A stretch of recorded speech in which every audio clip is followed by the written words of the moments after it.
Patreon.com/Taylor Durden. $5 a month, 5 hours of content. Anybody that wants to do a live with me, let me know.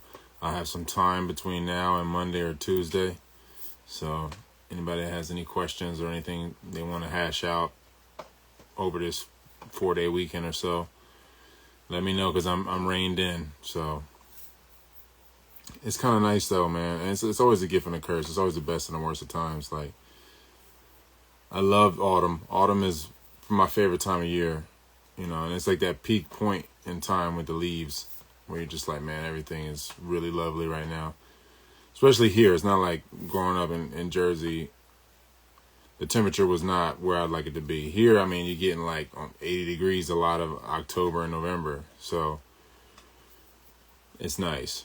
So it'll be like the nice fall vibes with the leaves falling and everything, but then it's like 80 degrees or 75 degrees or something. So it's lovely. But that's the only thing about like when the rains come, like it's like all summer you want the rain when you live in a place like this where it's really dry, and then when you start to get the rain, it's like it's gonna knock all the leaves off the trees, man. So it's like, damn, I don't really, I want this majestic leaf vibe, but at the same time, I would like things to get more green and less dusty. So it's always kind of perfect. It's always like a nice transition, man. Like the heavy rain makes the leaves, fall off the trees, and then you get the green and everything starts to grow back. It's a funny situation. I was thinking about growing some winter rye as a cover crop. Anybody that has experience with that, let me know. For one, because I wanted to make my yard more edible, because I just got a bunch of random grass. I don't know where this shit is from, but I was thinking about just growing winter rye so I could have a more edible yard, and I could get some ergot out of it. For those that, if you know, you know. And also, like I said, as a cover crop, because if you're growing annuals every year, a lot of times you deplete your soil. So it's a nice crop to grow in the off season, because it grows from late fall to spring, and then you cut it back, and it keeps the weeds down. So if anybody has any experience with it, man, let me know. I had a bunch of winter rye in the house, like the seed, like thousands of seeds, and then the tree fell through my house, and maybe some of this shit is actually winter rye that's out here. I just can't identify it because I don't know, but the seeds were just all over the place, and a lot of stuff ate the seeds and stuff, so I don't really know. But yeah, I guess that's that, man. Just going through that right now, going through that transition period.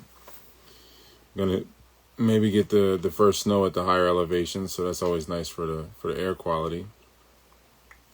So yeah, the Thanksgiving season, man, it's always a funny one. It's kind of a holiday I don't really acknowledge, and then it just pops up on me, and I'm like, oh shit, that's right.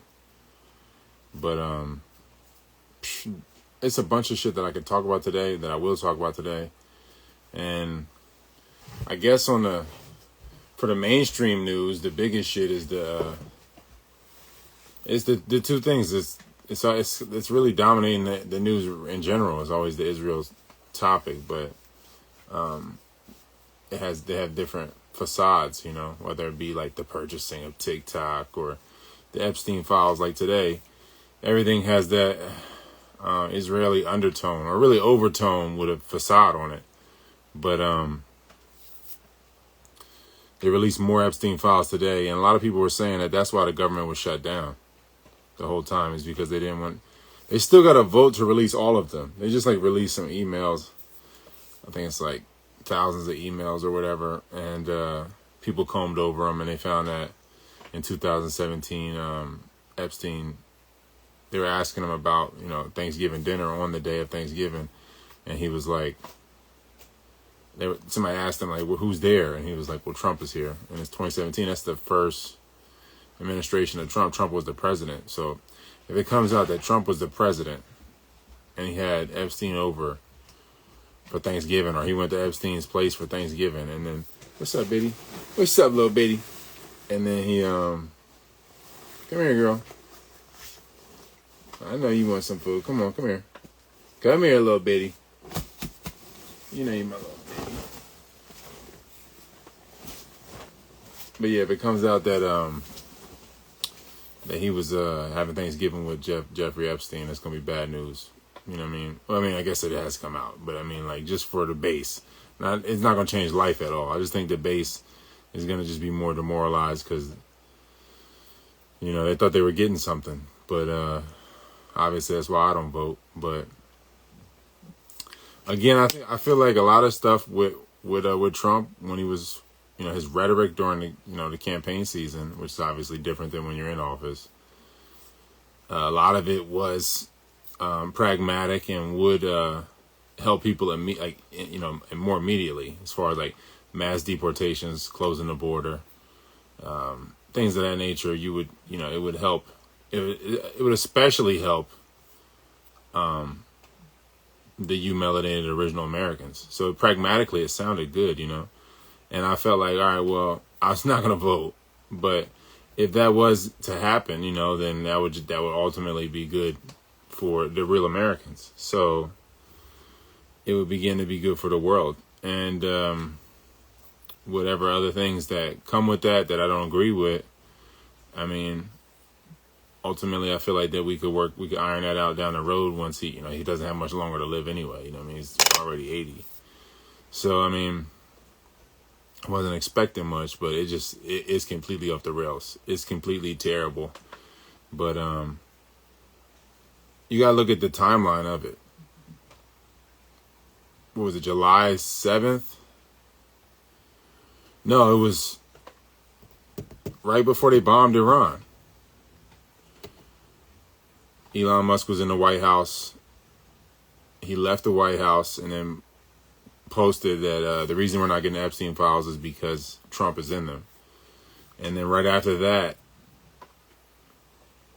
Israel bombs Iran, and then America bombs Iran, and then the Epstein files gets punted to, well, they already had the fake Epstein file released earlier in the year with the binders and everything. So then they were like, July 7th, it came out. They were like, oh, the Epstein files don't exist. And Kash Patel goes on Joe Rogan and says the Epstein files don't exist. So it just, you know, really looking bad. So then Congress goes into recess because they can't vote on it to get it released if they're in recess. So they go into recess till September, but then the government shutdown happens. So then the government shut down for 45 days, and then we come back, and then you get this little leakage of Epstein files again. And then they're supposed to vote on it again here in the near future. Let me see. When will...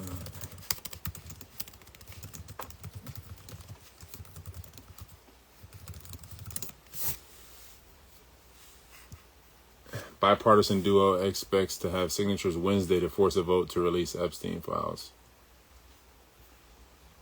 So next Wednesday. We'll see. Isn't it like a new moon? So I think it's soon. The new moon is soon. It's under 7 days from now. So probably right around between the new moon and the first quarter. So probably going to be some type of event to try to distract from this, to try to suppress this. And I'll be surprised. It's so many things like getting weighed at the same time. You know, Israel wants to get a 20-year security guarantee where America sends them billions of dollars every year, and then it increases every year. And then it's considered a loan that will be forgiven. So there'll be like no oversight on the money. They don't know where the money goes.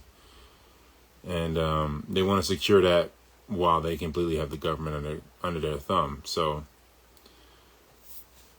I guess if that goes off without a hitch, if they get that security guarantee, I don't know. It just really depends on how this shit's gonna go. Like, they might have to stage some event to try to distract, to try to pass that legislation, or do something to try to, punt or suppress this vote coming up on releasing of the Epstein files. So that'll be interesting to see. I mean, we're never going to get to the bottom of it, probably. You know, it's always going to be like distraction or obfuscation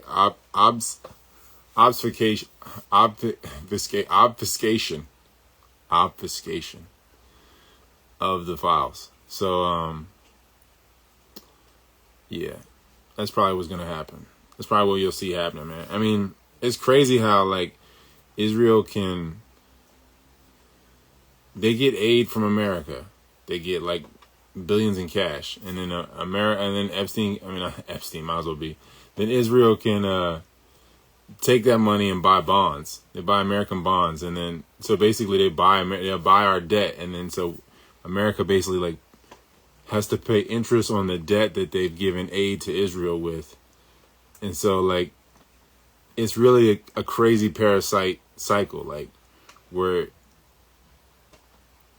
it's like the Jay and Silent Bomb shit. Like, we're going to make you eat our shit, then we'll eat the shit that you shit out, and then we'll make you eat the shit that you ate that we shot out we made you eat. Like, it's like a crazy, dung cycle there. So it's kind of funny, but it's just a parasite debt cycle. And I just don't see I don't see much coming of it. They could just be burning Trump at this point completely, just completely burning him down, so that by the midterms, it's no question they're going to get obliterated. You have a totally demoralized. I mean, they're already demoralized and fractured the right. You have a totally demoralized and fractured base on the right. The left will come in, take the midterms, and then by 2028, you probably have Gavin Newsom. I don't know which scumbag they're gonna pull from the left, and it's just gonna be funny, man, because everybody's gonna be let down no matter what. It doesn't really matter what happens. The whole thing is a shit show. So we're pretty much, like I was saying on Facebook, and on Instagram, I posted it. Like, we probably got about 2,000 days. I'm thinking 2031, 2032. 2031, I think it'll be widespread. I think Social Security will be on a CBDC. Food stamps will be on a CBDC. And SSI and all other forms of government welfare will be on CBDCs. They'll have expiration dates on the money. And they'll have different agreements with different companies. Like, you only be able to spend this money with this company or that company, government approved companies. Just like the situation in Europe, where you're only going to be allowed to have certain crypto currencies, and you're only going to be allowed to have government sanctioned stable coins. And when you cash out, you got to do it a certain way. It'll be the same thing. Universally, it'll be the same thing, and you'll only be able to spend your money at certain locations that the government approves of, and the money will expire. You know, a lot of people, if you don't spend it, so everybody will, you might have like 2 years of shit feeling like it's smooth, but the music will stop. So I'm thinking 2031, 2032, it'll be widespread. Social Security, SSI, food stamps, all of that will be on a CBDC, and then you probably have 1 or 2 years of that casino going, where things just seem fine, and then the bottom's just going to fall out. Because if you have expiring money and people get disbursements at certain times, and they can only spend the money at, government sanctioned locations, then it's an artificial market at that point. It's a completely controlled market, and people will rush to buy at certain windows of time. It's almost like the COVID thing, how people they changed the hours of the stores and everything, and people had to go in at certain times, and then it created a crunch in the supply chain, because people were buying all the same things at the same time. Whereas, like, people get paid on different days, or they work at different times. Some people, They might have their weekend is Monday and Tuesday, or Sunday and Monday, whatever. So people will have it staggered throughout the week. People will be going to get their groceries and different things, And then now it's just become more controlled, where everybody does everything at the same time. So this is going to create more shortages. So probably by 2033, you'll have first of all, I mean, it'll be tough in general to operate without some sort of biometric ID system. That'll just be baked into everything, even being able to use your money. So, yeah, that's what I would think. I would think by 2033, it'll be a completely digital border for everybody, and that's just what I see happening. Because Europe said 850 days until, what's it called? The EUC, the European coin or whatever, the digital euro. And by 2029, they'll have, it'll be basically a cashless society. So like I said, America's about 2 years after Europe. So by 2031, you'll be large amounts of people. How many people are in the EU?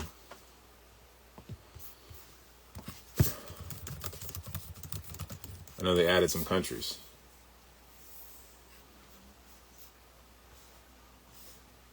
$450 million people. There's only 350 million people in America. So if they can get 450 million people, I mean, granted, a lot of them are spineless. I mean, a lot of Americans are spineless at this point, So, but they're getting a larger block of people, 450 million people, to give up their face scan, their facial and retinal scans, and their fingerprints, and they're gonna have to use digital currency by 2029, predominantly. It might be still some black market bartering and different things like that going on, but most of the EU is gonna jam that down their throats. And like I said, last episode, to enter Europe, in 2026, you need to have some sort of biometric passport. So you're going to have to give them either some type of face scan or probably fingerprints as well. Because America was talking about every non-American citizen that leaves. Look into it. Every non-American citizen that leaves the country will have to give biometric data up. Let me see.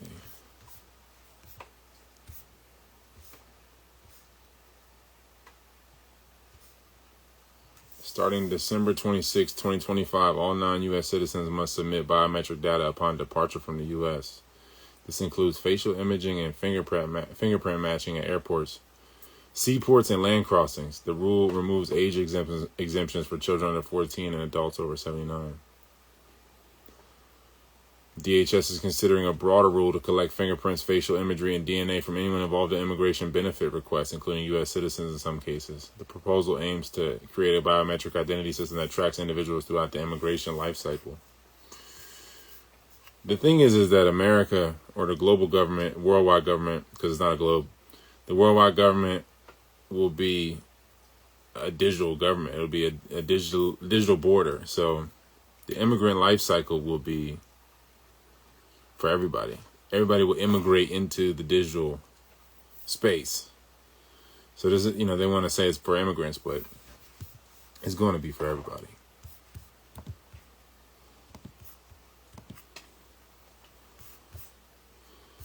I asked AI some interesting questions in a second too. Let me get into those. But yeah. My dog, of course, is taking my back from my fucking seat here.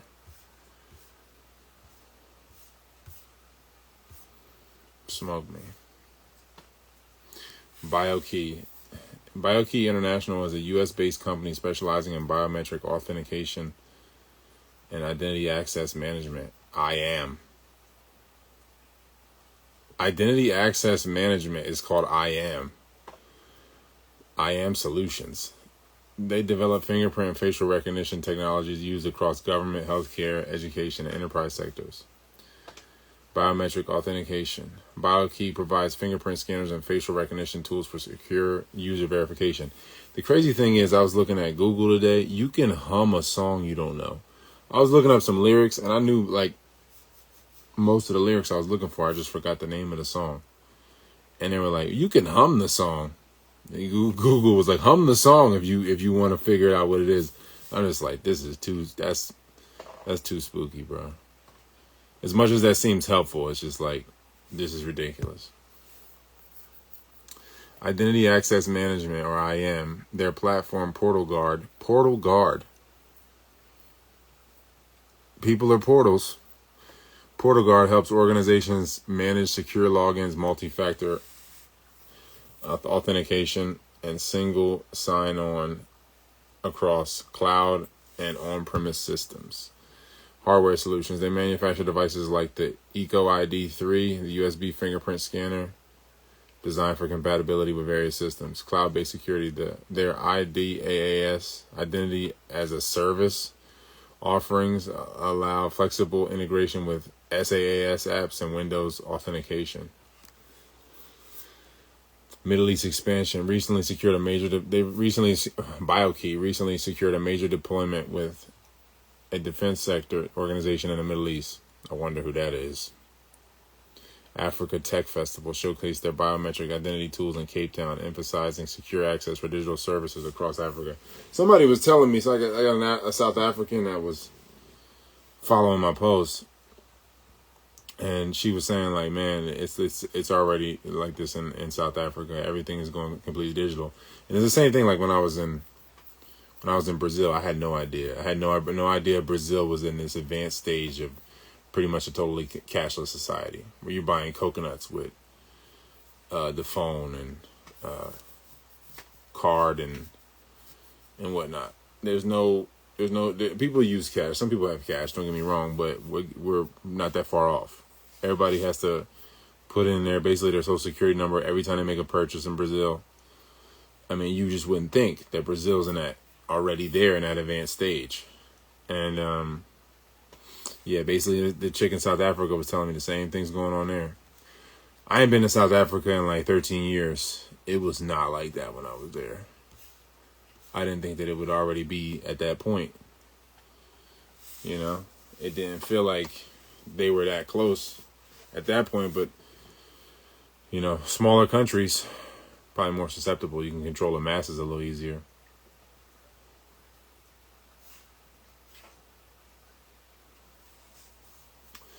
Yeah, EU entry and exit system. All non-EU nationals visiting for short stays up to 90 days in any 180-day period, including the US, UK, Canadian, and Australians, and other visa-free countries. I don't even think it's visa-free anymore. I think you have to pay. The only ones that are exempt are Swiss citizens, residents and nationals of Monaco, Andorra, San Marino, and Vatican City. So balling ass motherfuckers and the fucking papacy. Biometric data collected. Facial image, 4 fingerprints. Data is stored for 3 years or 5 years if the traveler overstays.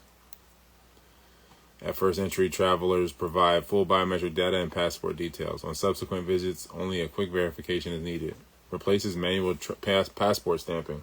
Oh, so convenient. So convenient. I'm so glad that they're giving me a digital avatar that you can track me in another part of the world better. So I don't have to get some ink on a book. That was slowing travel down so much. I mean, I can't get those 12 minutes back or whatever. Those 6 minutes that I wait in line for somebody to call me over and stamp my passport. All 29 Schengen and EEA countries, including Switzerland, not included Ireland and Cyprus, will still be using stamped passports. The rollout timeline, it began October 12th. Full implementation by April 10th.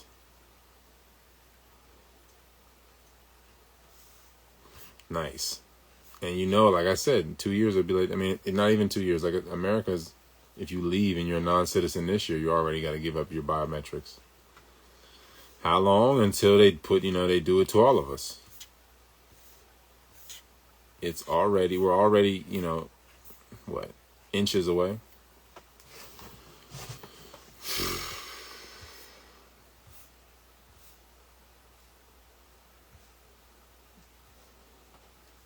Yeah, there's really...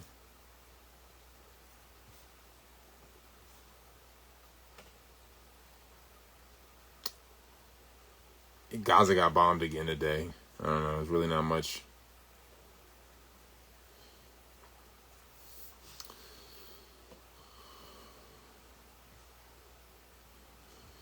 EU adopted a 90% emissions cut goal by 2040. I wonder how they plan to do that. You're just not going to be able to have a fucking car.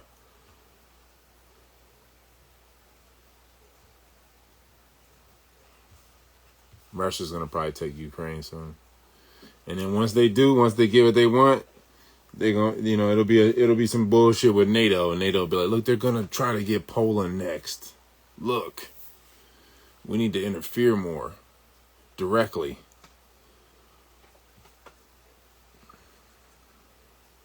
Ukraine's perfect because they're not in NATO. So they're a perfect spot to have a proxy war through, because it doesn't get everybody involved directly, and then everybody can just grift and money launder and the same, like, that's why you have these issues too. Like, it's not just about Ukraine. Like, they money launder, and then they also weapons launder, where they like, we're sending weapons to Ukraine.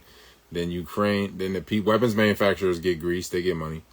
And then in Ukraine, they create a funnel to the different proxies in the Middle East. I mean, it's the same way why Syria fell. They were funneling weapons from Ukraine into Syria for the rebels to overthrow Syria and, probably all throughout the Middle East, and not to mention all the weapons they left in Afghanistan to be peddled around the Middle East to create more boogeymen and more destabilization for whatever plans they got going down the road. So it's like 30 birds with one stone. It's never like they're just doing one thing for one reason. It's kind of crazy to even think that someone will go to war for one reason. You know what I mean? That's some biblical shit. That shit don't even happen. And it's probably wasn't even biblical. It probably was other shit happening in the Bible too. Dow Jones down 800 points after hitting a record high above 48,000 the previous day. The whales create the waves, man. So the whales, they make moves and it shifts shit, and people are just kind of like them little symbiotes that eat off the side of a whale or off the side of a shark. The little fish that be like nibbling on the side, eating the shit, the little algae on them. That's what people be trying to follow, the whales and everything. NASDAQ fell 61 points. S&P 500 barely gained 4 points. Renewed inflation concerns and a hawkish Fed stance spooked investors. Healthcare and financial sectors saw modest gains while tech stocks dragged indices down. I'm telling you, January 1st, people going to get blown out the water. People are not going to be able to afford healthcare. And I don't know what that's going to do to Medicare, Medicaid, medical debt, any stocks involving that, big pharma. I don't know what that's going to do.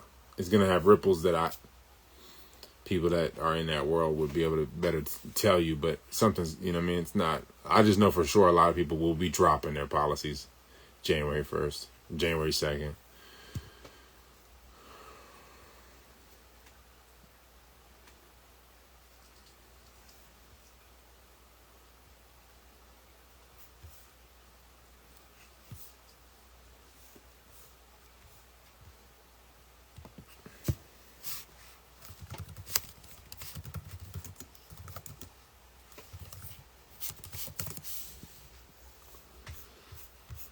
Few interesting questions. It's funny like watching me have conversations with the AI, because it's like organic AI and AI having a conversation.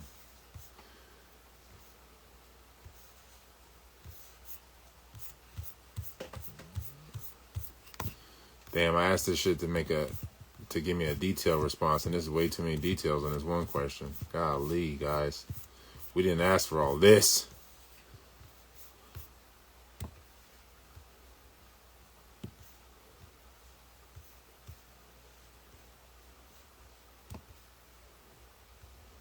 My screen trying to be Jewish on me. No, don't Jew me like that. Don't Jew me like that.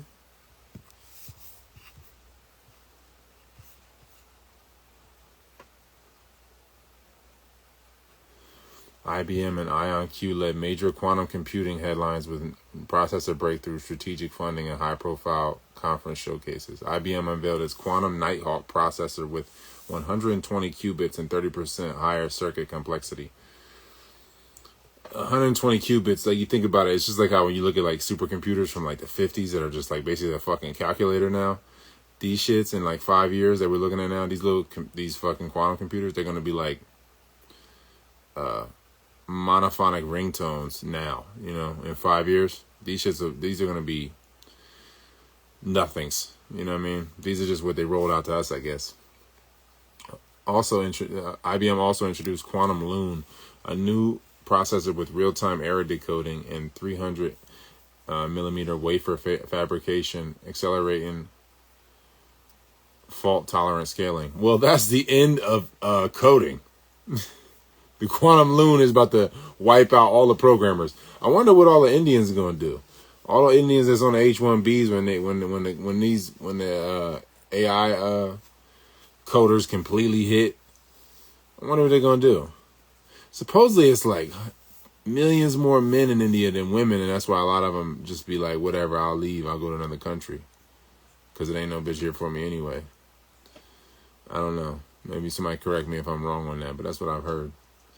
IBM expects to achieve quantum advantage by 2026 and fault-tolerant quantum computing by 2029. Fault-tolerant. IonQ will present quantum accelerated workflows at SC25 in St. Louis in November.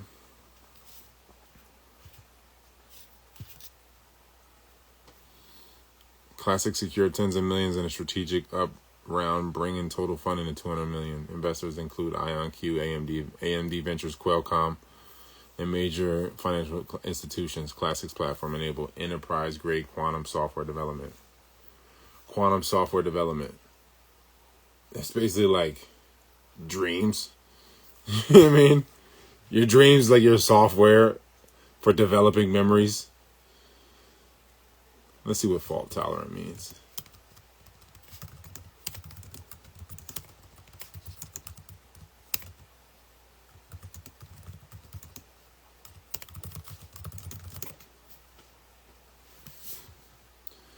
Fault-tolerant quantum computing refers to the ability of quantum computer to perform long, complex computations reliably, even when individual quantum bits or qubits are prone to errors. It's the holy grail of scalable quantum computing.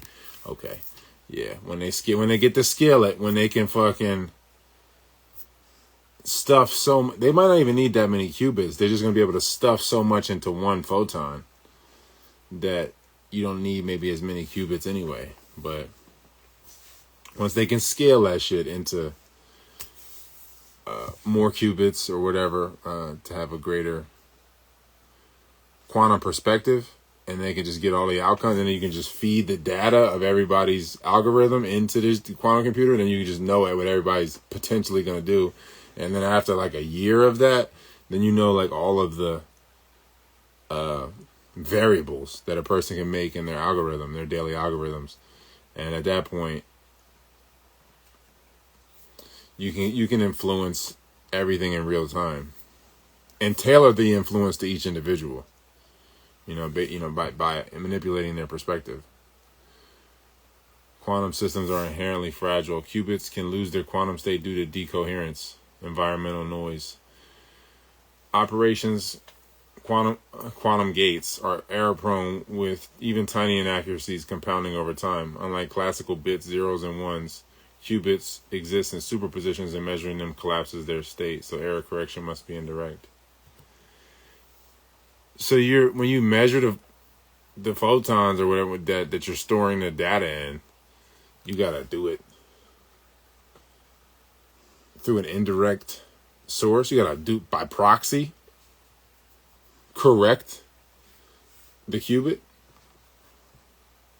Without fault tolerance, quantum computers can only have a short, shallow circuit before errors overwhelm the result. This will probably create an avenue for people to try to throw off the monitoring, by creating some sort of environmental noise or static as a buffer. Like, I've heard of people putting like the lead. That's why they outlawed lead paint, because if you had lead paint in your house, then the EMF from the outside world couldn't penetrate as much. It wasn't about like anybody eating paint chips or anything. So like the people will probably try to create some type of buffer or some sort of field between their field and the field of the grid, some environmental noise or static to throw it off. Like I was just saying, man, we all need ham radios, bro. You know what I mean? And I don't give a fuck. I'm gonna be on my Ed Gein shit, like, mother, what are you doing, mother? On the ham radio. I swear, everybody need a ham radio. If we need to all get ham radios so we can talk internationally if shit goes down. We need that analog. I think they say you need a fucking course to use one, but I think it's worth it. I think honestly it would be worth it to all of us, everybody that's in the community to have ham radios. So even if we can't be with each other physically, we have communication. So if somebody's learning something or want to teach something, or something's going on in some sort of area of the world or whatever, it can be readily communicated, and you don't have to go through. I mean, I'm sure there's ways that they can tap your line on the ham radio, but it would be you're cutting out a lot of the middleman, because the radio waves are already pinging off everything already. You're just using the wave that's already in existence to throw a note to Mecca or wherever else in the world you want to talk. So I mean, it's to me, I feel like it'd be useful if everybody had them. They got like shortwave ham radios too. I think you don't need one for, and they go like across the country instead of like internationally. But that was the way people spoke, before there was international phone lines and there was underwater sea cables connecting to the internet. People had ham radios, and they still exist. You can get them off Amazon. I want to get some. I want to get them. I want to have everybody. I want my whole team to have ham radios. If some shit goes out, we'll be like, boom, it don't matter. I don't need service. As long as there's atmosphere, there's radio waves, so I can just put me out there. So I climb to a high point if I'm in a canyon or something. And I'll talk to somebody. It don't matter, no matter what happens. I think we all need ham radios. At this point, what would it hurt? I think that you can get them for $60, I think, the cheap ones, but probably don't last the same. Fault tolerance works by relying on quantum error correction, QEC. Logical qubits are built from many physical qubits, often hundreds or thousands per logical qubit. Logical qubits. So I guess is where you're logging the data into the physical qubit. These logical qubits can detect and correct errors without measuring the actual quantum information. Common QEC codes for surface codes, Bacon Shore color codes. A fault-tolerant system detects and corrects errors in real time, ensures that errors don't propagate during computation. Can run arbitrarily long programs with bounded error rates. When will we get there? Today, most quantum computers are noisy intermediate scale quantum devices. NISQ. Noisy intermediate scale quantum. Useful for research, but not yet fault tolerant. Near future, 25 to 2030, companies like IBM, Google, PsiQuantum aim to demonstrate early fault-tolerant prototypes. Beyond 2030, scalable general-purpose quantum computers may emerge, enabling breakthroughs in cryptography, material science, and optimization. Yep, it's only getting dumber, and the whole shit is crazy. Like 2030, I guess we kind of saw that coming from a while away. Project 2030. I mean, what you had, 9/11? What was before 9/11? That was even on that scale, where the nation kind of held its breath, where the world kind of held its breath. I don't even know if there's anything on that scale. Maybe JFK?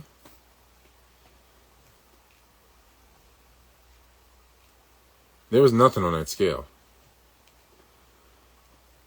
I mean, you had like different instances, where there was wars and stuff, but I don't think anything was on that scale. From 63 to 2001. And then you had 19 years later, you got COVID. I feel like it's just an acceleration. So, 40 years, from 63 to 2001, roughly 40 years, right? And then 20 years later, roughly 20, we got another one. So I think it's just like scrunching. You had 40 years, cut that in half. You had the next Then you get the next crisis, COVID, boom, and then you cut 20 years in half, the next crisis, 2030, or roughly. Might be 9 years, might be 2029.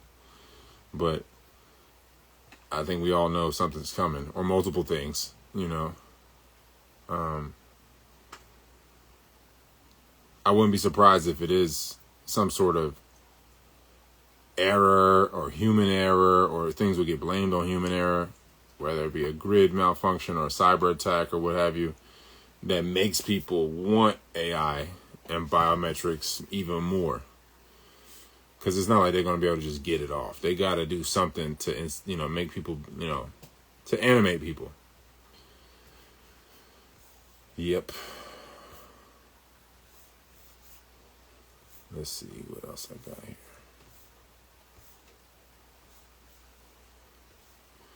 OpenAI launches GPT 5.1. OpenAI rolled out GPT 5.1 enhancing ChatGPT's intelligence, tone control, and personalization tools. I'm telling you, you probably can hum. You probably mumble rap to the fucking ChatGPT and it's knowing what you say now. The update is available to paid users starting this week. Anthropic's $50 billion bet. Anthropic is investing $50 billion in data centers across Texas and New York, partnering with FluidStack. A move aimed to expand US AI leadership and create thousands of jobs. Jobs for fucking who? Meta's Eco AI expansion. Meta is building its 30th data center in Beaver Dam, Wisconsin. $1 billion facility will support AI innovation and restore nearby wetlands. Really? Probably with like some toxic runoff. 11 Labs launched the iconic marketplace connecting creators with legendary voices. So you could just be like, let me get James Brown's fucking voice on my joint, like directly, and make him say some new shit. I don't want a sample. Make him say some shit I wanted him to say. Sir Michael Caine is among the featured voices, emphasizing ethical voice licensing. Really? Yeah. Shadow AI raises alarms. Corporations face risks from unsanctioned AI tools, prompting governance and security concerns. Yeah, they definitely don't want you to have. What's them other, like them little I don't want to say grassroots, but the little offshoot AIs, they definitely want to control that. Brussels is probing Google for allegedly demoting news outlets and search results, which may lead to new algorithm transparency rules. They're probably going to tweak those rules into their favor. So, Chartis and Hawk revealed a compliance breakthrough using AI in financial risk management. I mean, you're going to have a completely vertically integrated. It's already pretty much crony capitalism, but you're going to have completely vertically integrated economies in the next decade. So, University of Wyoming hosted a webinar on automating marketing tasks using AI, helping entrepreneurs repurpose content and analyze markets. You get all the micro influencers, that's what they call motherfuckers. If you ain't got a bunch of fake followers and a bunch of idiots following you, you're a micro influencer. You get the micro influencers all using AI.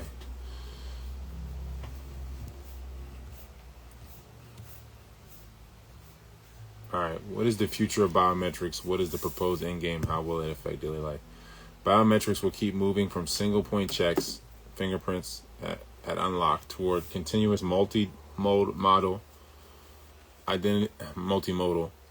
identity systems that combine facial, fingerprint, voice, behavioral. Oh yeah, the keystroke at the gate. Because they had the pipe bomber from January 6th. Supposedly identified this broad from her walk.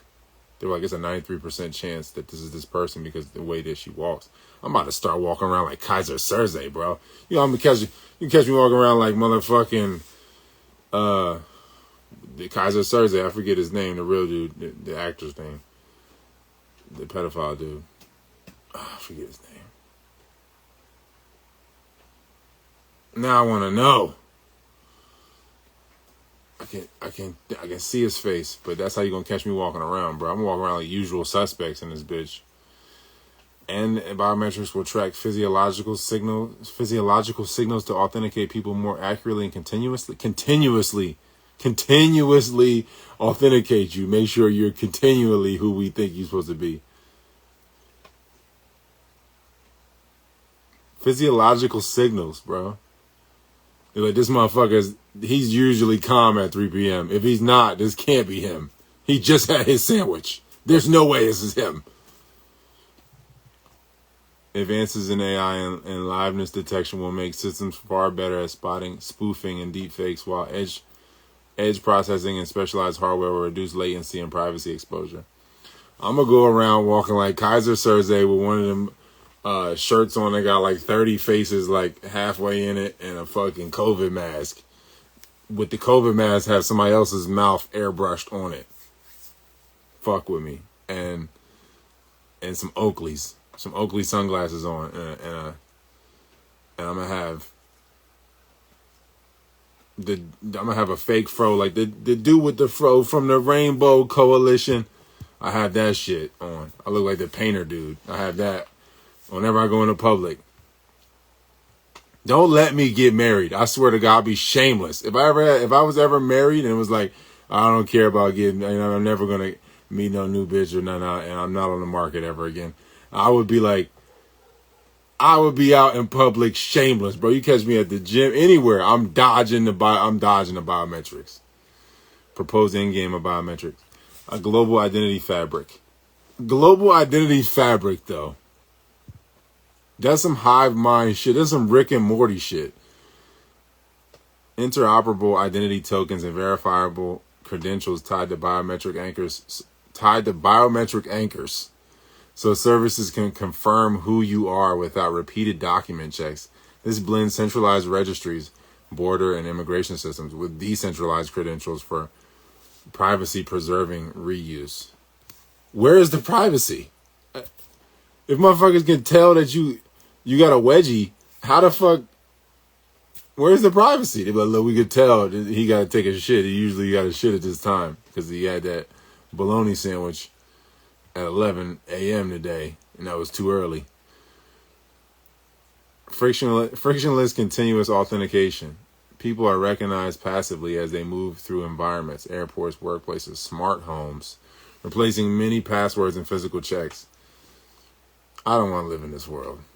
Not that I want to die. Don't get me wrong. I just don't want to live in this world. Risk-based contextual identity. Systems weigh behavior, location, device, and biometrics to grant or limit access dynamically. They're like, this can't be you. Your phone's too heavy. This shit is worse than the Mike Epps joke. He was like, your balls feel empty. Where you been? Like, they can tell the weight, but look, this can't be you because, look, you got way too much money. We can feel the weight in the money. Now, it won't be no money at that point, so I guess they just be like, you got weight. We can feel the weight. You got too much self-confidence. Can't be you. Imagine that's how it be. You go through like some sort of awakening, and they'll be like, yo, this can't be you. Your ID don't register no more. Because it was the false ID that you was identifying with. It was aligned with that. Regulated surveillance versus user-controlled identity. Two competing endgames. Pervasive surveillance for safety and commerce, or privacy-first schemes on device matching and selective disclosure that limit central storage of biometric templates.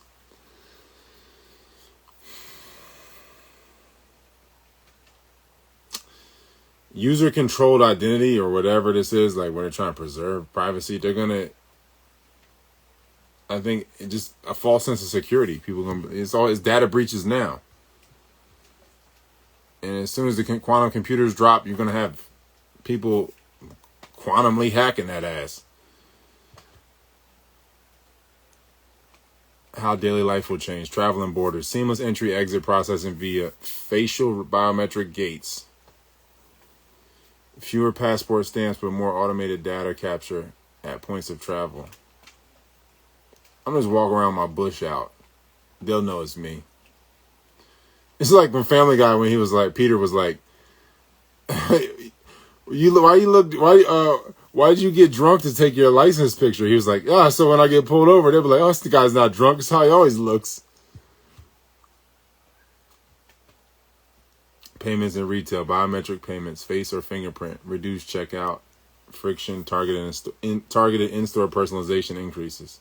Yeah, I guess when you walk through the store, it'll in real time edit your fucking, what you see based on your physiological responses to the moment, and what they want you to see. They'll be like, look, this shit's available. You know what I mean? You probably have your Google glasses on or something, or Google lenses, contact lenses or some shit. Google retinas at that point. They'll fucking fuse a retina on top of your retina. Crazy. Workplaces and access. Biometrics replace badges for building or IT access and enable continuous trust scoring for sensitive systems. And it's just going to create new types of criminals. I don't know why we can't just do analog shit, keep it basic, not get too ahead of ourselves and just take care of ourselves. And then, I guess one way or another, somebody would invent something and want to share it. And then we would get here no matter what. But, bro, it's just going to create new criminals. It's not like crime's going to go away. The more desperate motherfuckers are, it's going to be stupid. I guess then they'll be like, more criminals. So now we need the AI shit and the biometrics even more. For healthcare, patient ID and remote monitoring improves safety and outcomes with biometrics, linking records across providers. Yeah, they're going to fucking know that you're about to die. They don't want to pay for your existence no more. They'll stress you out with the algorithm that they subject you to. And then they'll be like, look, he's dead now. He just died naturally. Devices and services. Phones, cars, and homes authenticate occupants passively and adapt experiences automatically. That's crazy, bro. I guess you can't just knock somebody over the head and be like, look, get in the car. You know what I mean? Let's just drive now. We got his body. The car gonna know, like, look, you knocked him the fuck out. That don't count. We're going towards like a Fifth Element type vibe. But like, if you had Bruce Willis now in the movie, because he's retarded now, right? Everybody's fucking retarded now. It's like if the Fifth Element had the current Bruce Willis. Everyday friction and exclusion. People without readable biometrics, manual laborers, and with warm fingerprints, certain medical conditions risk being excluded unless alternatives are mandated. Yeah. I'll be one of them motherfuckers with warm fingerprints. And the fucking I'm gonna have an AI fucking retina to throw off the AI retina scan. Security and breach risk. Biometric template leaks are long-lived problems. You can't change a fingerprint the way you change a password. This elevates the importance of template protection and on-device matching. It's the same thing how you got it now, man. People that, when they wanted to get fake COVID shots, they was in the government. They had people that's already in the government. They could do what they had to do, They could hit, with a swipe of a finger, they could sign off on things. The government is organized crime. So then anybody that wants to break a rule or break a law, it's gonna be somebody on the inside. Just like with any kind of crime, it's an inside man always, or woman. Social, legal, and ethical implications. Surveillance and civil liberties. Pervasive face recognition in public spaces can chill speech and movement unless constrained by law. We're already there. We're already in that spot. I mean, some people are retarded. I see shit all the time. I seen a shooting today where motherfuckers, they shot somebody on camera. I've seen a couple shootings today, unfortunately. Somebody shot somebody on camera and then just got right in their car and drove off. I'm like, what kind of... everything is on somebody's Ring camera at this point. Imagine how it'll be in 5 years. Equity and bias. Model bias can yield... Imagine being the first person that got bagged from the Ring camera. You catch the body, you get away, and then somebody's fucking doorbell catches you. Make you want to catch up another body. Equity and bias. Model bias can yield worse outcomes for minorities unless data sets, audits, and standards are enforced, which they will not be. Regulatory convergence. Expect patchwork law. This is the new. It's like when someone said, if voting did anything, they wouldn't let us do it. You know, when voting was actually a thing, they didn't let so-called black people do it. And it's like, when the AI hits and the biometrics hit like this, it's going to create another class warfare situation.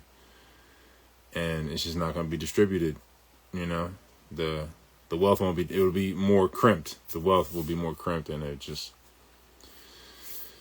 going to be more equity and bias. More equity, inequity and bias. Regulatory convergence. Expect patchwork laws, strong protection in some jurisdictions, permissive regimes in others, and new standards around consent, data minimization, retention, and accuracy. Imagine growing up in this bullshit. You know, I grew up in, motherfuckers had brick-sized cell phones, and then we got to this point. Some people grew up in the COVID lockdown. You know what I'm saying? They was like 7 when it happened. They're going to be, what, 13? Or no, they're going to be 17 when this shit hits. They're going to be 18 when this shit hits.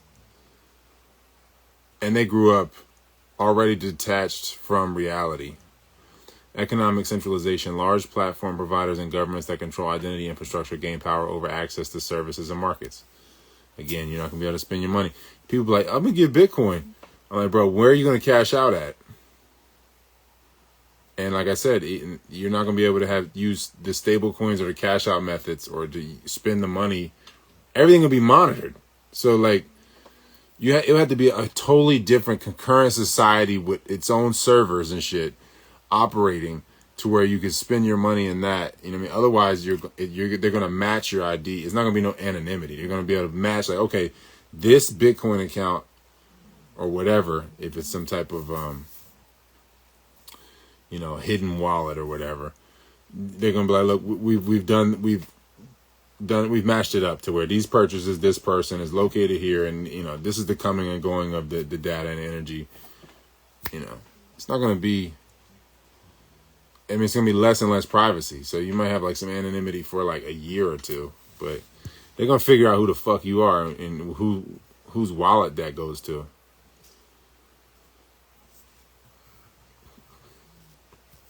You think you're going to buy shit on Amazon with your Bitcoin or whatever the fuck? You think he's going to just be like, yeah, man, I'm just going to use this shit, man. Nobody will know it's me. They ain't going to let this shit be. You have to have a whole nother infrastructure of people going in that direction.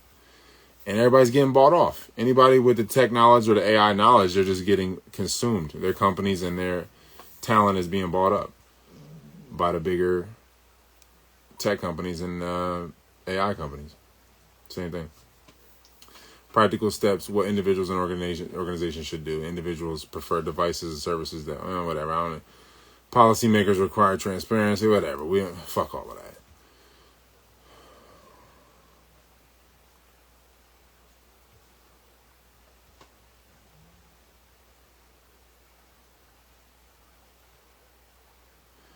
California recently passed high-profile social media laws requiring mental health warning labels shown to users under 18 and mandating when those warnings appear during app use.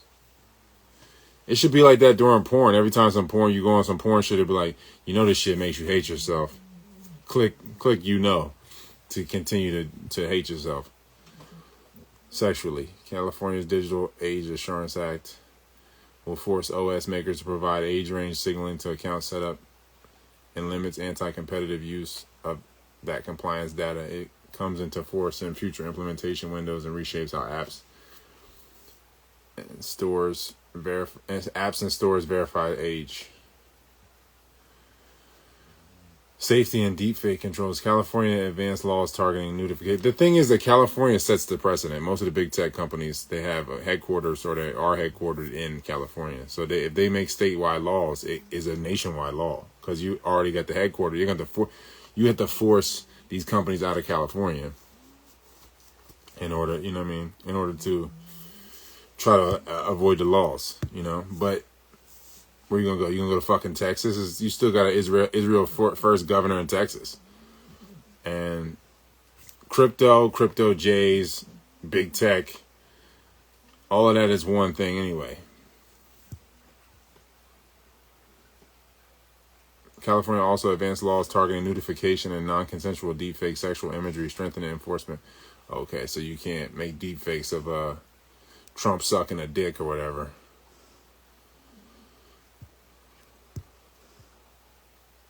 Platforms face simultaneous pressure to innovate AI tools and creator features while responding to legal mandates on age, health warnings, and non-consensual imagery. You're going to have to get Trump's approval to use his AI. The company, the fucking whatever company you're using to use the AI, they're like, we don't have this image licensed. We can't use Trump.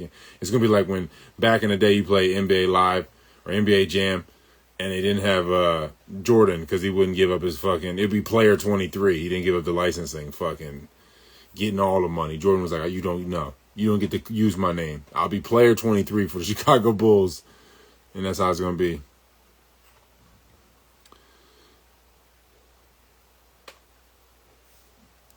How long until AI is totally indistinguishable from reality? Short term, now to 3 years. AI-generated images, audio, and written text will become, and in many cases already are, routinely indistinguishable from human-created content for casual observers. Deepfake voice and image quality will continue to improve rapidly. 3 to 10 years, real-time interactive avatars and live video deepfakes that can sustain multi-minute conversations and reactive expressions will be common. For many consumer contexts, social media, advertising, and entertainment, synthetic content will be functionally indistinguishable from real footage for most people in 3 to 10 years. Long-term, 10 to 30 years, if compute, sensors, and simulation fidelity continue advancing, full multisensory simulations or photoreal video plus tactile olfactory cues. That means you'll be able to smell the shit. You'll be able to feel and smell the shit. Tactile olfactory cues. Perfect behavioral realism could approach being indistinguishable from reality for bounded scenarios, a room, an event, a person, but achieving universal, unconstrained indistinguishability across all contexts is a far harder engineering and scientific task and may take decades or remain practically out of reach. If you're saying that if you're going to say if 10 to 30 years people are going to be able to smell the AI, we're smoked. Key technical and non-technical constraints that set the clock. Compute and models, higher model scale and more efficient architecture speeds, realism, real-time constraints are harder than offline generation.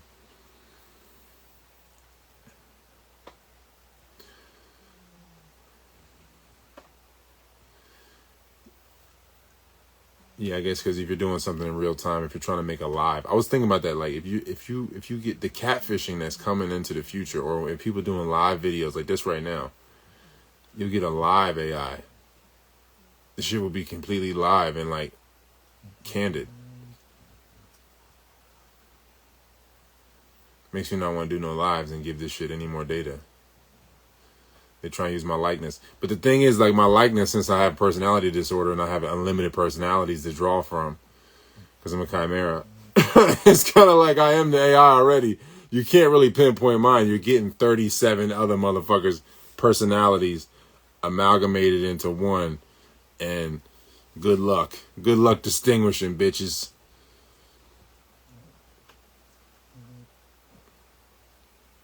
Data and sensors. Perfect realism needs massive high-fidelity training and generative models that understand physics, micro-expressions, and context. We're already kind of there.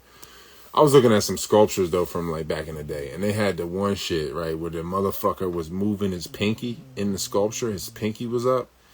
And when you move your pinky, it's a forearm muscle that moves. And they captured that in the sculpture. That...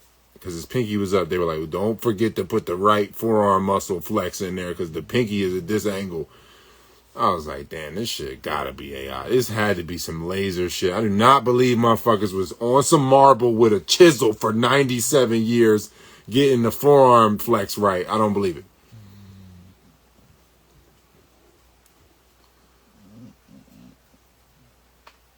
human perception limits. People's ability to detect fake varies social context, cognitive loading, trust cues often decide whether something feels real. But if you were born during the fucking pandemic, or if you were 9 years old during the pandemic, you know, it's like,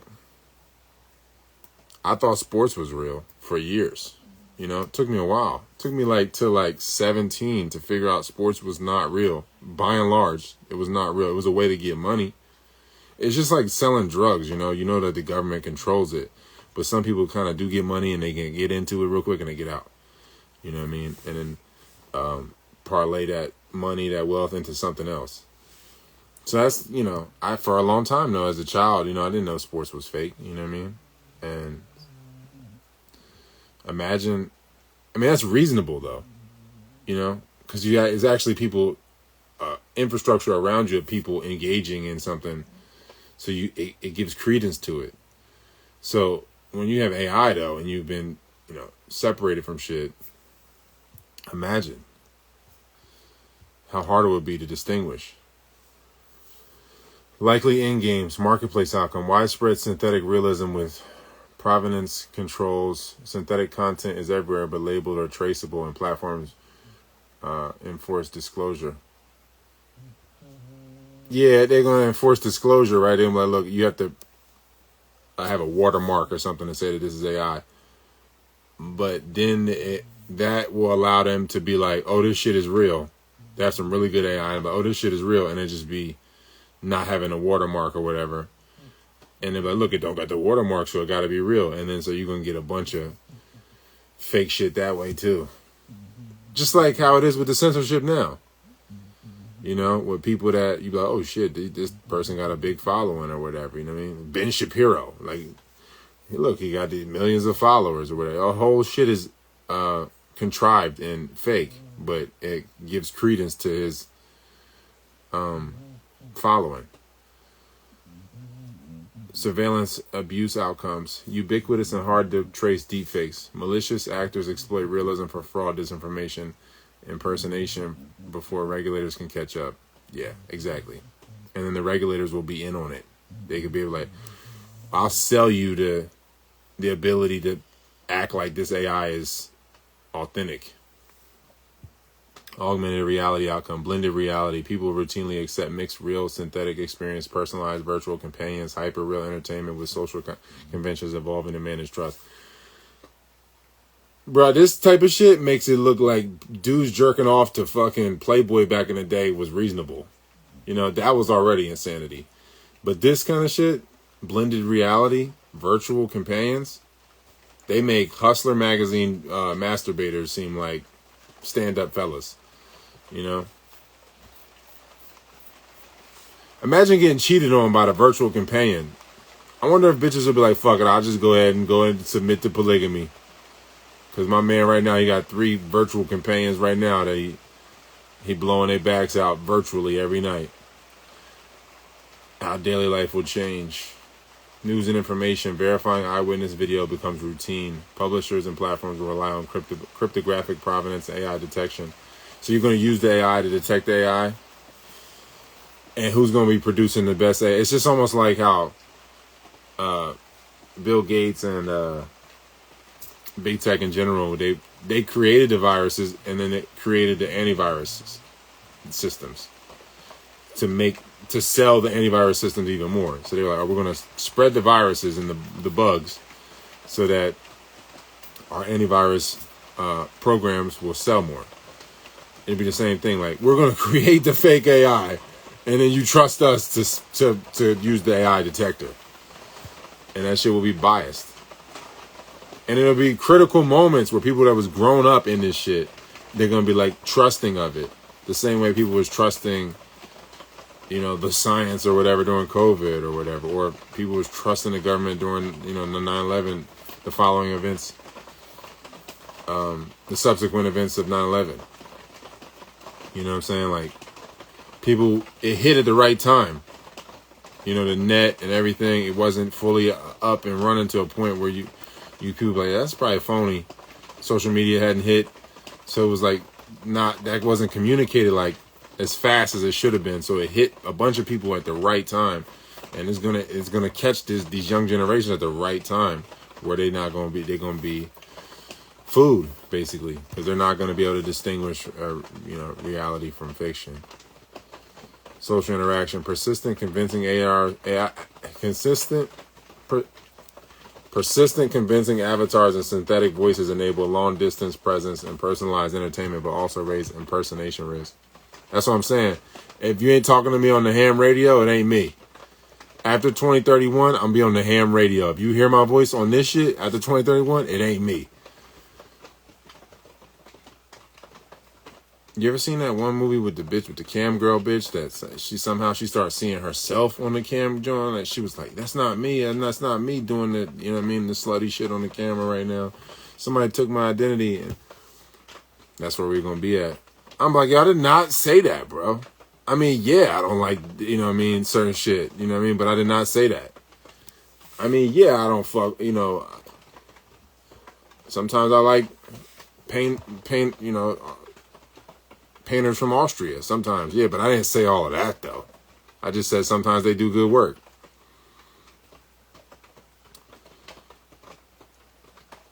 Commerce and services, hyper-personalized ads and sales experiences. Biometric and multi-factor authentication will be required to counter voice image spoofing.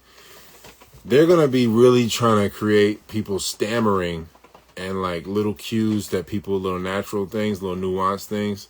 And once it gets there, bro, I mean, it's already kind of there. You know what I mean? We're not far off. Creative work will shift toward curating and directing synthetic output. Some production jobs shrink while new roles, prompt engineering and provenance auditing, grow. And then the prompts will start fucking regulating themselves. Yeah, it's just retarded. I mean, I seen some dude talking about he went to school, some film school, $80,000 in debt for some film school, and now he was like, oh, I can just make a whole movie with AI. And I'm like, yeah, but I don't want to fucking watch no Iron Man movie. You know what I mean? I don't want to watch no green screen looking movie. And once this shit gets totally AI, and I know it's not real, but it's, you know what I mean, it looks as real as if like if I didn't know anything about AI. I mean, I'm just done watching movies. At that point, just fucking, I'm gonna be harvesting ergot and just looking at the grass, you know what I mean? Put my, you know, feeling the grass and shit, right? Put your feet in the grass, right? I'm be doing shit like that. I'm not watching that shit. I already don't like green screen movies, you know what I mean? Somebody could shoot the whole movie in a closet. I'm not watching that shit. I like on-scene movies. I like when they go to the fucking place and it's the actual place. Don't fucking take me there digitally. I don't want to see that shit. That's why Quentin Tarantino's the man, you know? He did everything on film. His whole movie career is on film, is not digital. That's why his movies are great, you know? Martin Scorsese, for the most part, was film. I think he's digital now. I think The Irishman, a lot of that shit was digital. It was like kind of sad. Law and identity trust. Courts and regulators will develop standards for admissibility of audiovisual evidence. Identity verification will rely more on liveness proof signals and hardware rooted attestation. It's going to be years of people going to the Bing and getting locked up for shit they didn't do or say.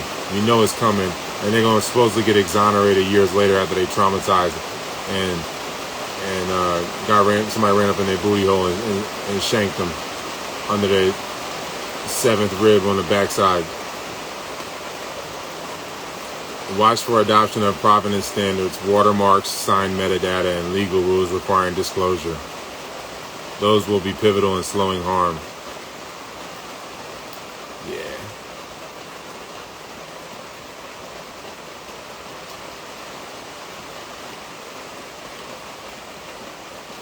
World Cup qualifying matches right now. I wonder what LA is going to be like. They're going to transform LA in the next couple years. Ooh, it's raining like a motherfucker now.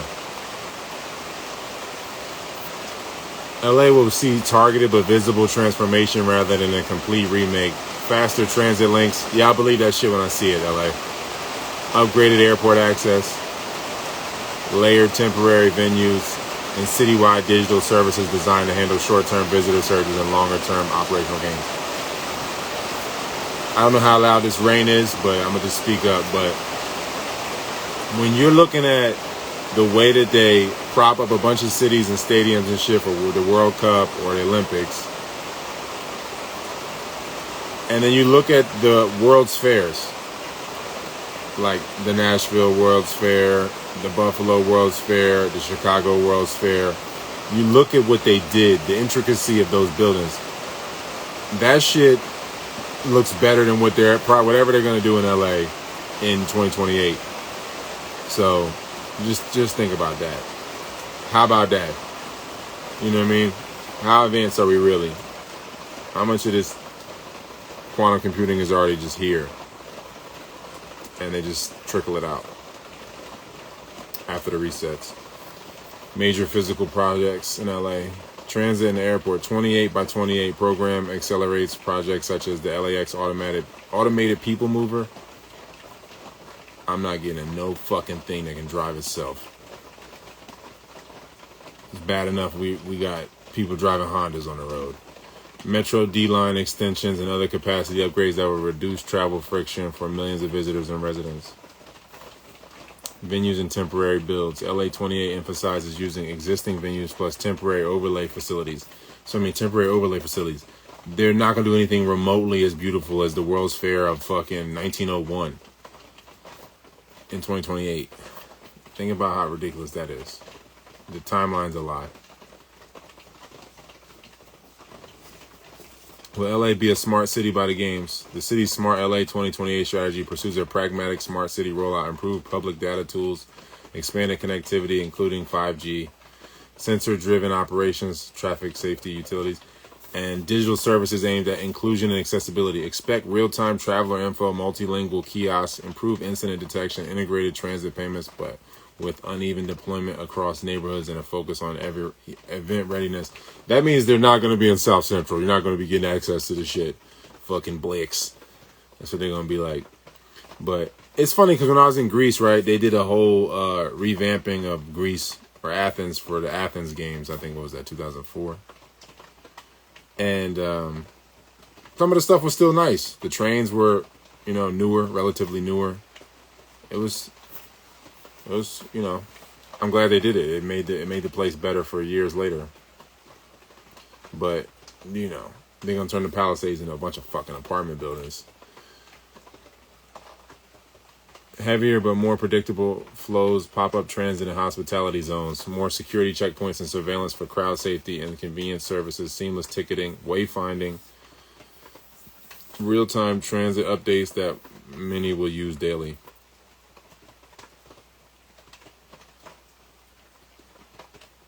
Yeah. It's already, whenever you go to a game, when I went to Valley Christian Stadium, it's like a 60,000 seat stadium or whatever, for a couple football games this year. And, I think it's the same way for everywhere. You're just using the QR code like you're going to the airport. Imagine how it's going to be in years with the multi-factor identification, real-time scanning your fucking walk. StubHub and fucking Ticketmaster and shit gonna be... all that shit's gonna be merged and melted into one thing. To get into things, to get in the crowds, to get into public squares, restaurants. Faster subway access, better airport connections, improved data-driven city services alongside uneven distribution of benefits and the risk that some tech ops are scaled back after the event.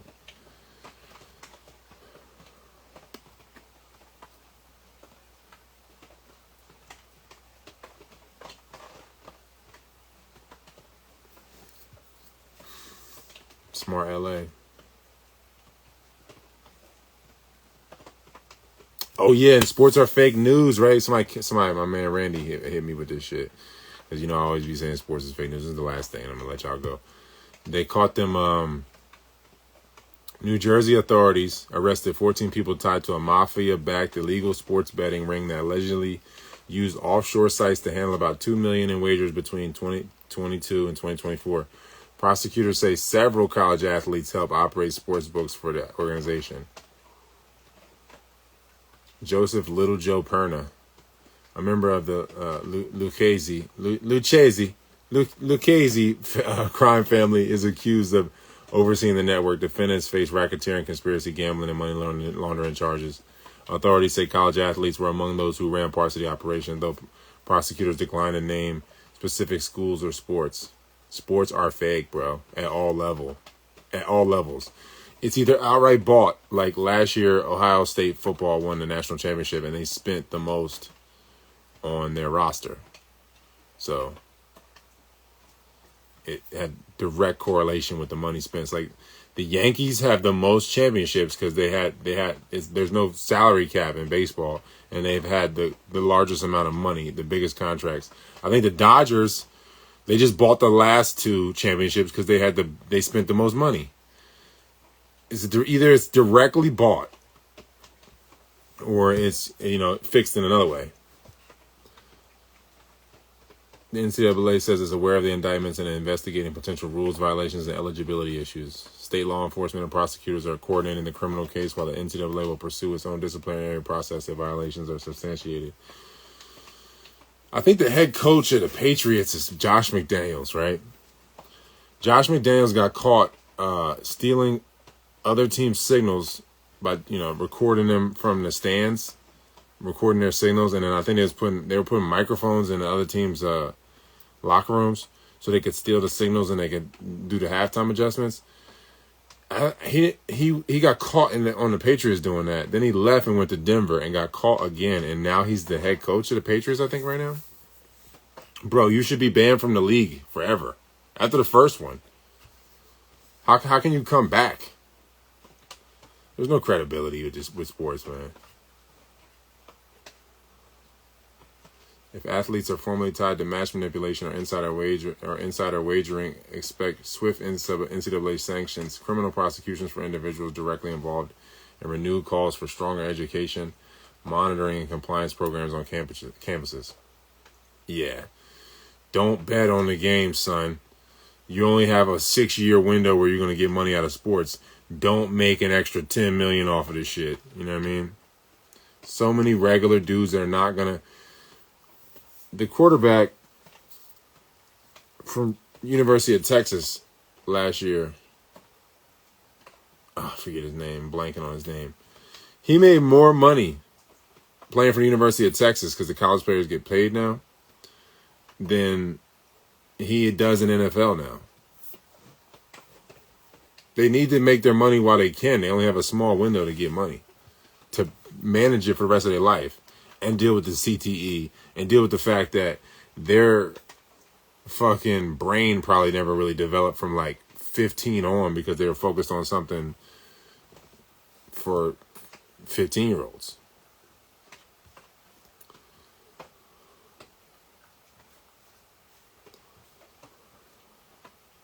Timeline to a cashless society. Damn, this was the last question.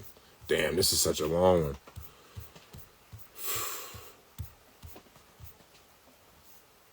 That's crazy. That's a long ass fucking... I gotta run through this. That's a long one. Damn. Timeline of cashless society and global digital governance. The path to a cashless society.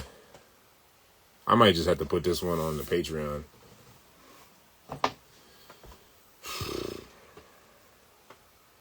The global economy is undergoing a profound transformation as a digital payment technology, mobile wallet, and central bank digital currency system reshapes the way individuals, businesses, and governments transact.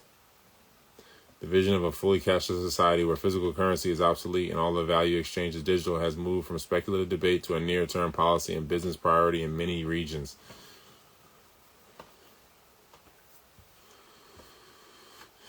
United States current trends and projections. The United States is rapidly approaching a tipping point in the transition toward a cashless society, but the process is complex and uneven across demographics. As of 2024, 87% of all U.S. transactions are cashless. with projections indicating that by 2027, 94% of payments in the U.S. will be cashless. However, cash remains a critical payment method for certain populations and use cases. For drugs and pussy, that's it, baby. Key use and guns, probably. Key U.S. cashless statistics. 48% of American adults make no cash purchases in a typical week. That's crazy. 70% of Americans use cash for few if any purchases over the last 12 months. 51% of American consumers will use no cash in a typical week by 2025. 13.5% of American consumers will not use any cash at all the whole year. 3.5% of American 14% of motherfuckers ain't using no cash the whole year, not even for gas. Ugh, that's already too many motherfuckers, man. It's more than 1 out of 10. 3.5% of American consumers will use cash for all their purchases next year. More, I guess. So you're saying you're gonna be at like 18% of the by next year. 19% of American consumers will use cash for at least half of their purchases. So 18%, you strictly by next year, 18%. 1 out of 5 motherfuckers basically will be using cash using cards and digital payment exclusively. And then another 1 out of 5, half of their shit will be digital. Cash only consumers represent 18.2% of those who use cash for at least half of all purchases. Cash only consumers? 1 out of 5 of people that they only use cash. 1 out of 5 people that use cash only use cash. The share of American consumers using only cash declined 30%. 30%, bro. From 2022 to 2024. That's crazy. 30% decline in cash usage in 2 years, 3 years. Demographic disparities. Consumers under 45 and those with higher household incomes are significantly less likely to use cash. Consumers 18 to 24 use cash for 10% of purchases. 35 to 44 use cash for about the same, 10%. Households with annual incomes exceeding $150,000 use cashless payment methods 90% of the time. Low-income households less than $25,000 use cashless payments 70% of the time. Adults aged 55 and over and low-income households rely more on cash, 17 to 19% of their payments. 64% of Americans expect a cashless future. 44% believe a cashless society is very likely. The share of Americans who say a cashless society is very likely has declined by 5%. Yeah, whatever. Over 90% of consumers report no plans to stop using cash. Only 3% plan to stop using cash within a defined. It's not up to them. You're planning on it.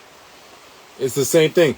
I was thinking about this shit like, it's the same thing. Like, watching us go into a cashless digital society is the same as motherfuckers being like, yo, look at the colonists coming in, taking over this area. You know what I mean? Look at motherfuckers using cash instead of gold. You know what I mean? They were like, oh, man, when did they start using this worthless paper? It's going to be the same things. So they should transition all around them.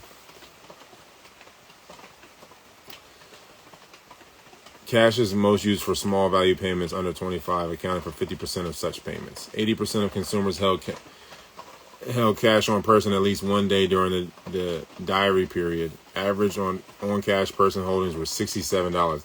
If you run up on a person and rob them, you're probably you're going to have $67 on them. That's crazy, yo. It was so much more cash like in the 80s and 90s. And then when I was getting cash, it was never a period in time when I had less than $300 on me. It's just crazy now. 67 is the average amount that a person has on them.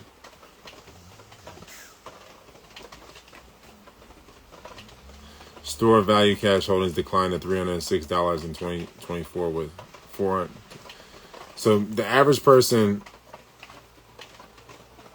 used to have $418 in cash in their crib or around in arm's reach or whatever in 2022. And by 2024, the average amount is $300. That's 100. That's fucking 25%. So, in what, 3-4 more years, you'll have no cash. You know what I mean? Around you, most people. 4% of U.S. households are unbanked. I'm unbanked. 5.3 million households. I'm one of those households. This is a cabin hold, though. I don't know if you can call it a house, but I'm one of them. Unbanked rates are higher among low-income, Black, Hispanic, and disabled adults. I'm all of that. I'm low income. I'm kind of Black. I'm not Hispanic, though. I was 1% Italian, probably, though, or some shit. I think my sister, when she did her DNA, if we got the same shit, which might not be the same. We might have different autosomal DNA, but... And I'm disabled. Fuck it. Personality disorders is a disability. I'm unable to really love. Cash-only unbanked households. No prepaid cards or non-bank payment apps. Represent 2.5% of all U.S. households. Cash-only unbanked households.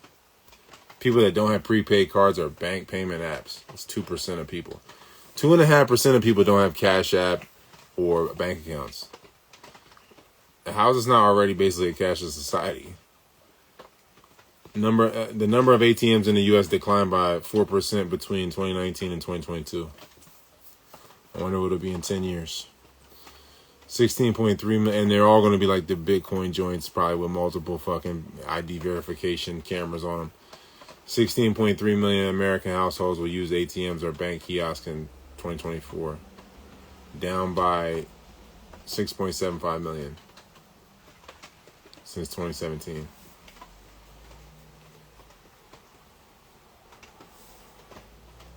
So in 2017, 23 million people used ATM or bank kiosks.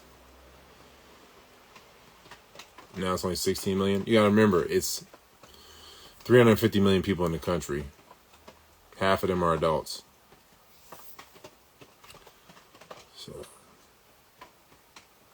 short-term cashless transactions will exceed 90% of all payments, but a floor of cash use around 5 to 10% will persist, especially among older, lower income, and unbanked populations. That's till 27.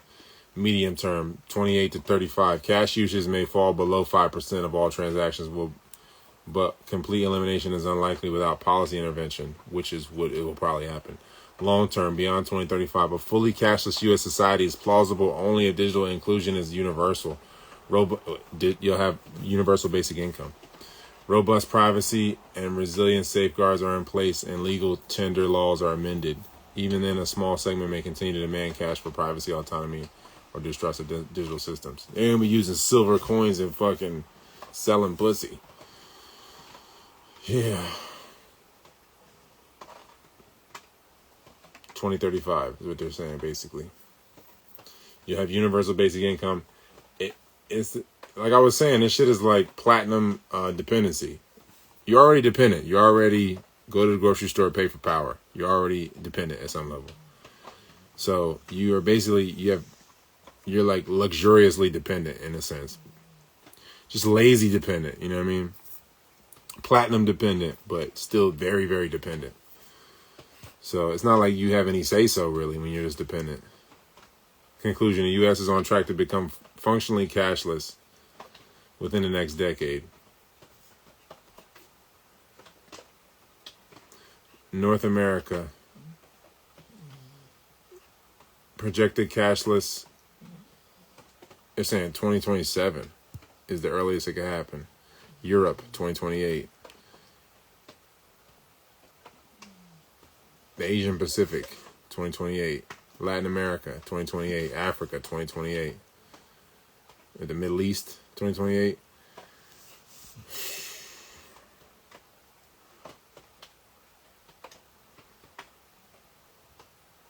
Notable trends. Card-backed wallets dominant. Slowest POS wallet growth.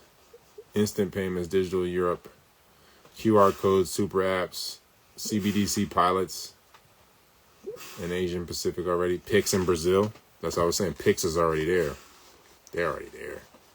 Rapid A2A adoption. Mobile money financial inclusion focus in Africa.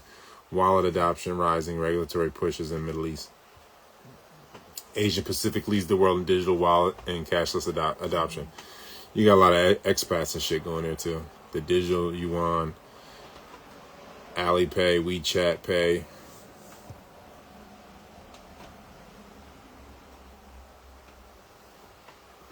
Super apps and QR code payments proliferate, digital wallet penetration nearing 75% in countries like the South Pacific.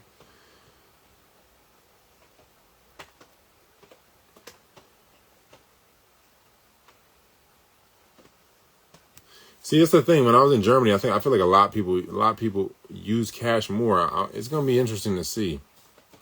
Cash accounted for 52% of in-person transactions in the Eurozone last year, but it's down from 60% 2 years ago.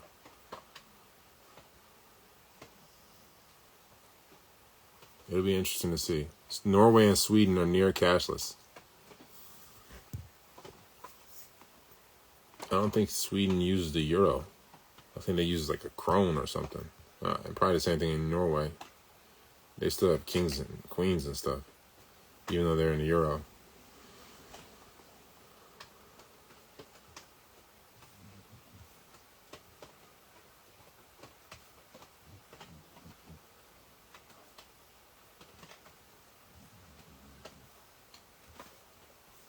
So you got young people and people with money use this shit. Broke people still using some cash. But once you get universal basic income and all the social security going to be on this shit, it'll all be this way. They just got to find a way to make it easy for the boomers and people,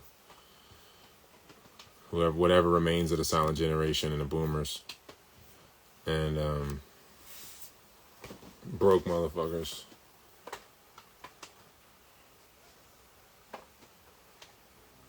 You have marginalization of cash-only consumers as businesses go cashless. Of course.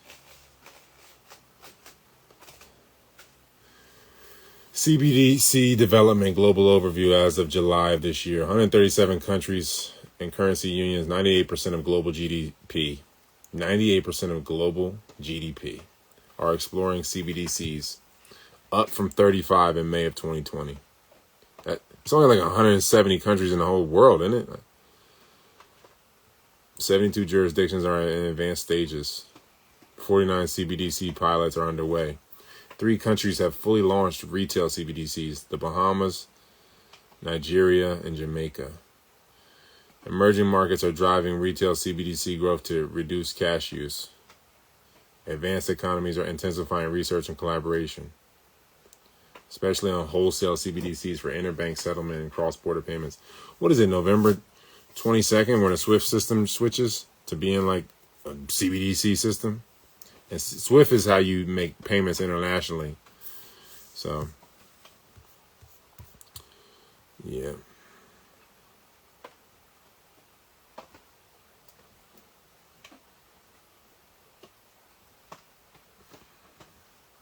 China's eCNY pilot is the world's largest, with nearly 1 trillion transacted by mid-2024.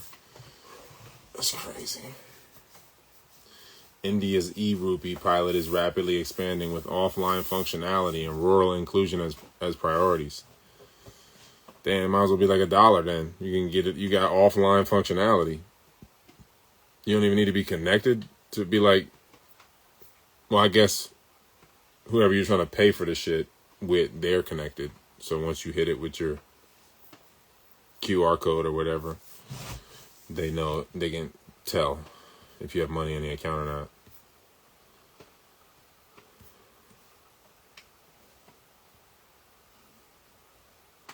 Brazil's Drex leverages the success of Pix and aims for a unified retail wholesale CBDC ecosystem.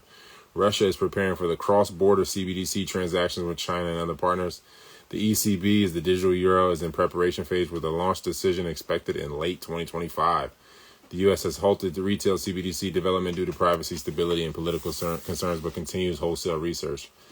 E.g. Project Agora.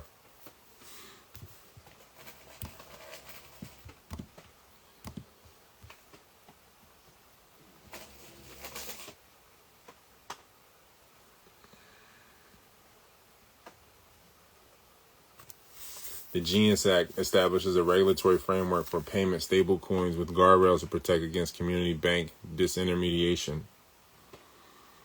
See? The Clarity Act addresses market structure for crypto assets and intermediaries with provisions to limit non-financial companies' involvement in stablecoin issuance.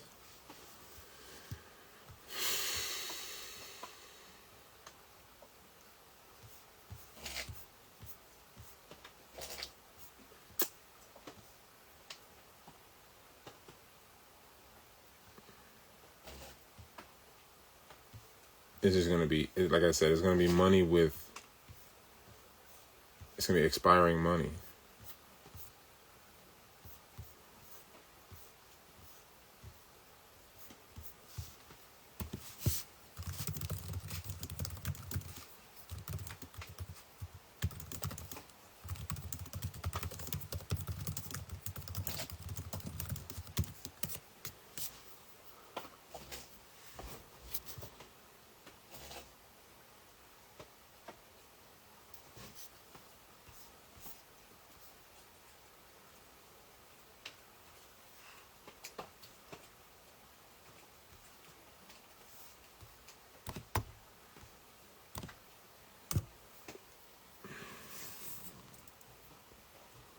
Project Agora is a global initiative led by the Bank for International Settlements, the BIS, and 7 central banks to modernize cross-border payments using tokenized money and a unified ledger. It aims to create a regulated alternative to stablecoins and crypto-native systems for wholesale financial transactions. Launched by BIS Innovation Hub with participation from central banks including the U.S. Federal Reserve, European Central Bank, and others. Goal: test the desirability, feasibility, and viability of multi-currency unified ledger for wholesale cross-border payments. Core concept: combine tokenized commercial bank deposits and wholesale central digital bank currencies on a shared programmable financial infrastructure.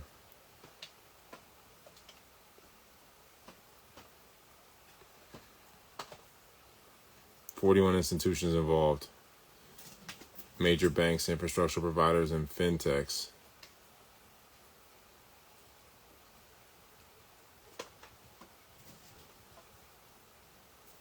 Design phase is wrapping up in late 2025. BIS is expected to issue a request for a proposal to select a technology partner.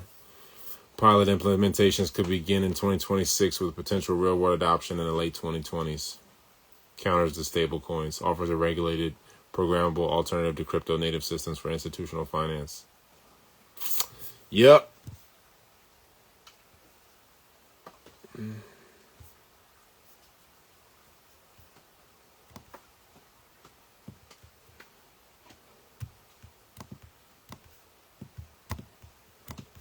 Yep.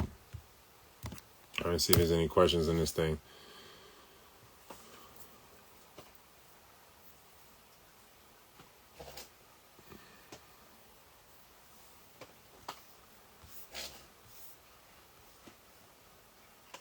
Project Agora aims to combine the trust of central banks with the efficiency of blockchain targeting institutional finance. Stablecoins offer fast programmable money but face regulatory uncertainty and trust issues. SWIFT remains dominant for global transfers but is slow, opaque, and expensive. Not after fucking November 22nd.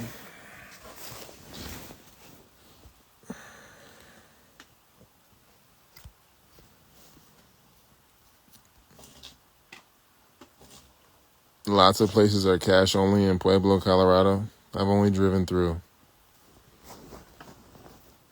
Have you been to the Cliff Palace before if you're still in here? I definitely want to go. I want to go to Montezuma's Castle and Cliff Palace and check them motherfuckers out. Hello from Poland.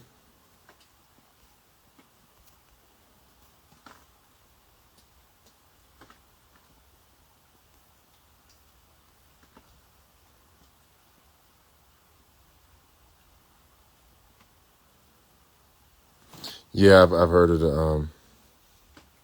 the immigration program from South Africa. It's a lot of tiny hats down there. That's why. Because they're Dutch descendants, Afrikaans.